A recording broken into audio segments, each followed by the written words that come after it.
Hello students, welcome to your biology class, Saptagiri PUC Science College Bidar, and we are continuing the chapter Animal Kingdom. As in our last class, where we discussed the phylum Aschelminthes, and today shall we continue the next phylum, that is the phylum Annelida. Now, what diagram you are seeing here, that is the picture of earthworm, belongs to the phylum Arthropoda. Belong to the phylum Annelida, and the annelidans, which also called ringed or segmented worms. इन पे ring ring होता है, ring जैसा, या फिर segmented body इनके पास होती है. ठीक है, चलिए आगे बढ़ते हैं, देखते हैं कि क्या वो जनरल कैरेक्टर्स है इस फाइलम के. Now this is the phylum Annelida, the general characters. Yes students, grade of organisation क्या है इसका ग्रेड ऑफ ऑर्गेनाइजेशन कौन सा है? ऑर्गन सिस्टम है. Organ system of organisation is there. ठीक है. Then the next character symmetry. जैसे कि आप लोग जानते हैं ये सिमेट्री, सीलोम, ऑर्गन सिस्टम क्या है, we know it very well. हम अच्छी तरह से जान चुके हैं हमारे पिछले क्लासेस में. तो इसकी सिमेट्री बाइलैटरल सिमेट्री है. ठीक है, the symmetry is what? Bilateral symmetry. Then next is the germinal layer. हमें पता है जर्माइनल लेयर किसे कहते हैं.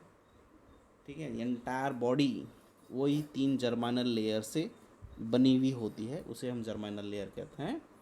जैसे कि फिगर्स में दिखाई दे रहा है आपको, मीसोडर्म, एक्टोडर्म, एंडोडर्म, वही जर्माइनल लेयर है जहाँ से पूरी एंटायर बॉडी बनती है.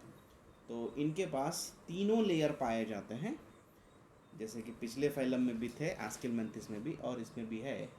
तो the germinal layer is triploblast, right, triploblastic. Now the next is coelom. जैसे कि हम जानते हैं सीलोम किसे कहते हैं, यदि कन्वेक्टिव सीलोम अंदर बॉडी कैविटी, बॉडी में पाए जाने वाली स्पेस को कहते हैं हम सीलोम, और इनके पास स्पेस है. ये ट्रू सेलोम एनिमल है जिसको हम सीलोमेट कहते हैं, व्हाट वी कॉल सीलोमेट. ठीक है, तो इनके पास एक बॉडी स्पेस है, so hence you in our coelomate way. Then habit and habitat, उनकी आदत कैसी है और वो कहाँ पर रहते हैं. हैबिट का मतलब उर्दू गुणा, गुणगणु ये नवा हैबिट. हैबिटाट का मतलब कहाँ पर पाए जाते हैं.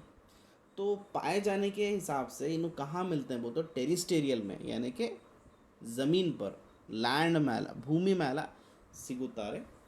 टेरिस्टेरियल फ्रेश वाटर में भी पाए जाते हैं, और मराइन वाटर में, यानी कि खारे पानी में भी और मीठे पानी में भी पाए जाते हैं.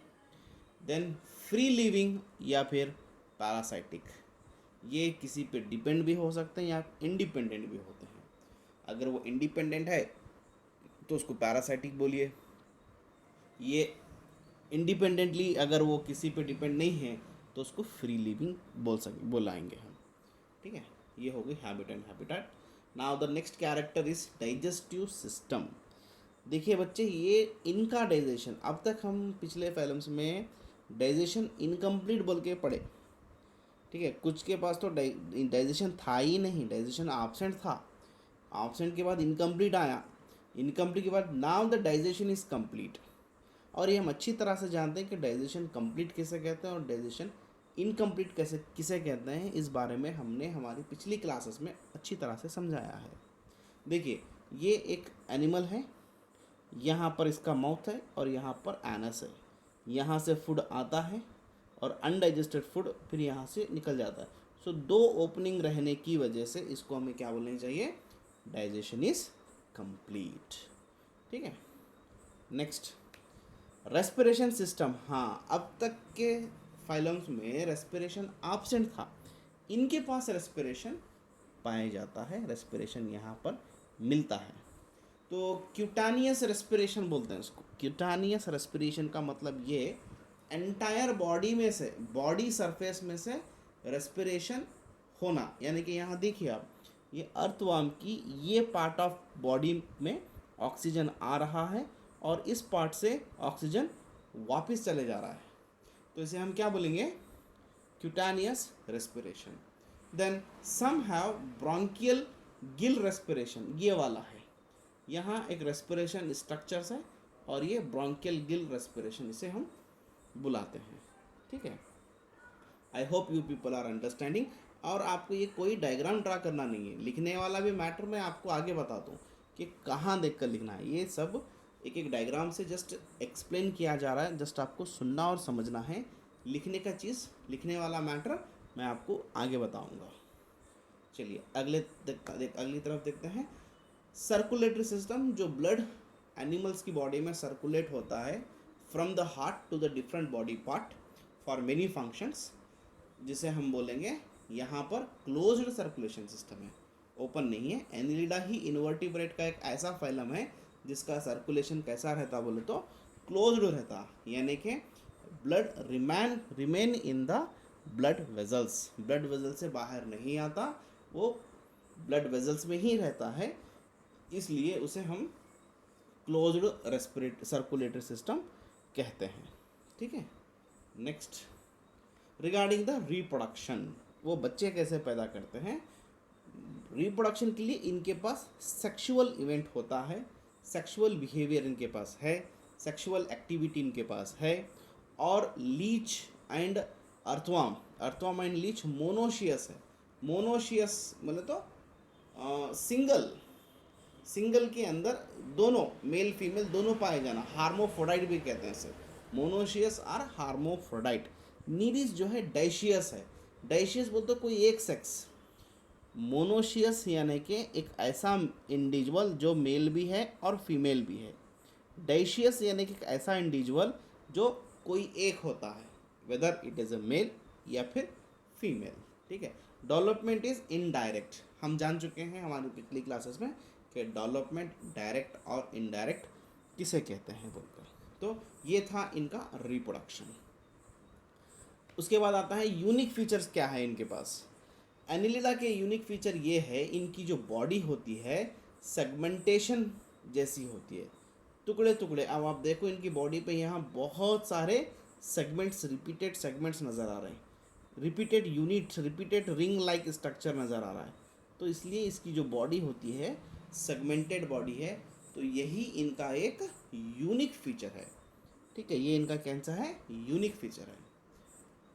नेक्स्ट यूनिक फीचर है longitudinal and circular muscles help in the locomotion.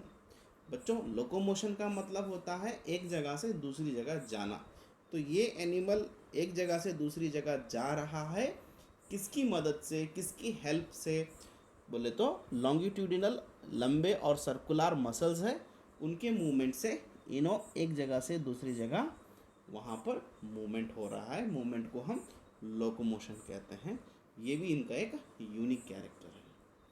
एक और एक यूनिक कैरेक्टर ये है, इनके अंदर के कुछ स्पीसीज के पास लोकोमेट्री ऑर्गन्स भी है, जैसे कि सीटे अर्थवर्म में, पैरापोडिया नीरिस में।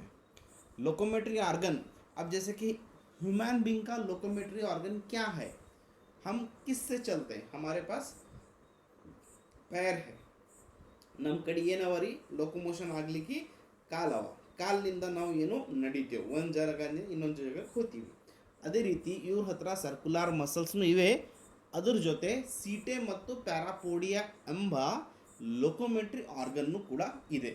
ಸೀಟೆ ಎಂಬುದು ಅರ್ಥವರ್ಮ್ನಲ್ಲಿ ಸಿಗುತ್ತದೆ, ಪ್ಯಾರಾಪೋಡಿಯಾ ಎಂಬುದು ನೀರಿಸ್ನಲ್ಲಿ ಸಿಗುತ್ತದೆ। ठीक है, ये भी इनका यूनिक फीचर है।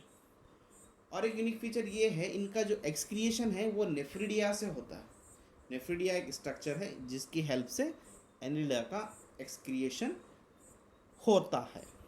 ठीक है बच्चों, और एक यूनिक फीचर ये है पेड गेंगेलिया।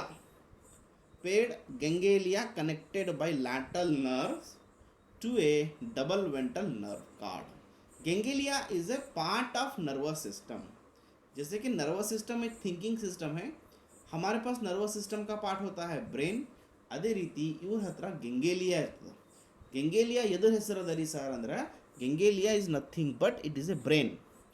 तो दो ब्रेन होते हैं, पेड होते हैं, कनेक्टेड होते हैं एक दूसरे से. उनका जो नर्व कॉर्ड होता है वो डबल होता है और वो वेंट्रल पाया जाता है. वेंट्रल साइड, डॉर्सल साइड मैंने आपको समझाया है मेरी पिछली क्लास में. तो वेंट्रल साइड में डबल नर्व कॉर्ड पाया जाता है. ठीक है, ये इनका नर्वस सिस्टम है. कुछ एग्जाम्पल्स यहाँ पर है, आप देख लीजिए, उनको आप नोट डाउन भी कर सकते हैं. ये कुछ मोस्ट पॉपुलर एग्जाम्पल्स हैं. उसके बाद ये जो है कैरेक्टर्स आपको अपनी नोटबुक में लिखना है. हम जो पीछे जो समझ कर आए वही कैरेक्टर की ये लिस्ट है. आपको एज इट इज़ फाइलम का नाम तो आप लिख चुके होंगे. एक न्यू पेज पे हेडिंग बनाइए एनिलिडा बोलकर फाइलम, और उसके नीचे लिखिए जनरल कैरेक्टर. फिर ये जैसा दिख रहा ना आपको, you have to write down as it is. ये लिखिए, उसके अपोजिट में ये लिखिए, फिर ये लिखिए, उसके अपोजिट में ये लिखिए. ऐसा ही कंप्लीट एक पेज में लिख दीजिए. और इसके नीचे वो एग्जाम्पल्स आप ज़रूर और ज़रूर याद से लिखना है, क्योंकि एग्जामिनेशन में 5 मार्क्स के लिए इसका general character with the suitable example ही पूछा जाता है. ठीक है students, so with this we are going to stop today's class here only, while in the next class I am with the next phylum. Till then, be careful. Thank you very much. Suppose you have any doubt, you can ask me on my personal WhatsApp number, or you can call also. Then regarding notes, you have to submit the notes in the group only. Okay, thank you.